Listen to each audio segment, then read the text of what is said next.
एक ऐसा प्लेन जो साल 1955 में उड़ान भरता है और उसकी लैंडिंग पूरे 37 सालों बाद 1992 में होती है। हमारी कहानी शुरू होती है 2 जुलाई साल 1955 से।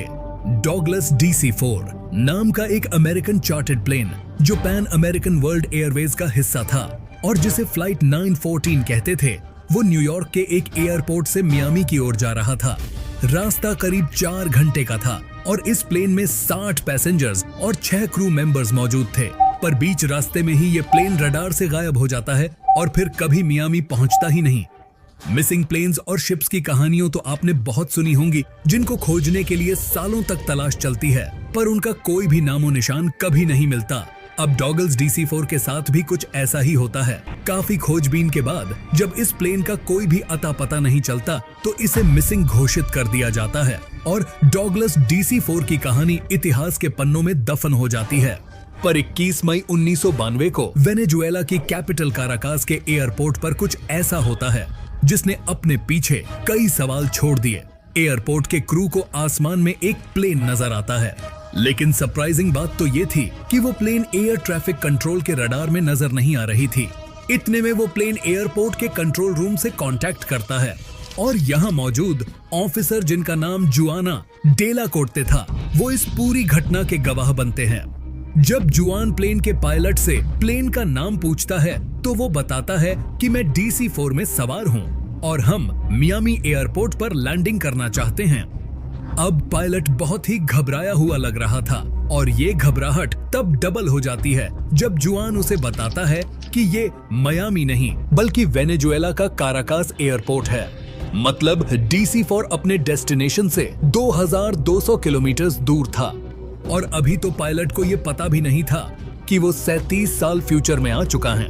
जब पायलट सुनता है कि वो मियामी की जगह काराकास एयरपोर्ट पर है तो वो डर जाता है और काराकास एयरपोर्ट पर लैंडिंग की परमिशन मांगता है।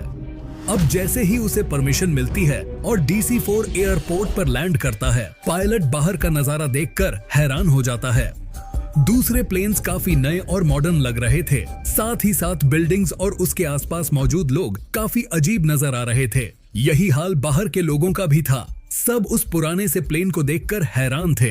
ऐसा लग रहा था जैसे कोई वर्ल्ड वॉर 2 का जंगी जहाज लैंड किया गया हो। DC-4 नाम के किसी प्लेन के बारे में तो वहां के लोगों ने कभी सुना भी नहीं था और भाई ऐसा कोई प्लेन उनके एयरपोर्ट पर लैंड करेगा, ये तो गजब ही हो गया था। जब एयरपोर्ट की ट्रैफिक कंट्रोल टीम पायलट से बात करती है तो पायलट को ये पता चलता है कि वो साल 1992 में आ चुका है और भाई एयरपोर्ट के लोग भी ये सुनकर हैरान थे कि जिस प्लेन को वो अपने सामने देख रहे हैं वो 37 साल पहले साल 1955 में टेक ऑफ हुआ था। अब इतना सुनते ही पायलट हैरान परेशान हो जाता है और तुरंत वहां से टेक ऑफ करने का फैसला लेता है। अंतिम बार जब वो वहां से रवाना हो रहा था तब उसके हाथ में एक फाइल थी जिससे कागज का टुकड़ा नीचे जमीन पर गिर जाता है और फिर वो प्लेन टेक ऑफ कर लेता है। इसके बाद डॉगलस DC-4 कहां गया ये किसी को नहीं पता। आज तक ना तो ये मियामी पहुंचा और ना ही इसमें बैठे किसी पैसेंजर का पता चल पाया। वह कागज जिसे पायलट अपने पीछे छोड़कर गया था वो असल में एक कैलेंडर था, वह भी साल 1955 का, जो यह साबित करता है कि यह घटना 100% सच थी। लेकिन ऐसा है तो साल 1955 में निकला प्लेन 37 सालों तक कहां था और क्या डॉगलस DC-4 ने टाइम ट्रेवल किया था? अब देखो, अगर इसने टाइम ट्रेवल किया था तो रियल वर्ल्ड में ऐसा सिर्फ 2 ही तरीकों से पॉसिबल है।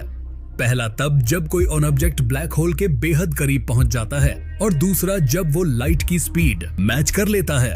अब अगर एक प्लेन पृथ्वी पर उड़ रहा था तो ब्लैक होल के पास पहुंचना या पृथ्वी पर उसका सामना किसी ब्लैक होल के साथ होना बिल्कुल भी पॉसिबल नहीं है। दूसरी तरफ डॉगलस DC-4 जो एक 4 इंजन प्लेन था वो साल 1942 का मैन्युफैक्चर था और उसकी इतनी स्पीड पॉसिबल ही नहीं थी कि वो लाइट की स्पीड को मैच कर पाए। मतलब इस प्लेन का टाइम ट्रैवल करना तो बिल्कुल भी पॉसिबल नहीं था। तो फिर 1955 में टेक ऑफ करने वाला ये प्लेन 1992 में पहुंचा कैसे?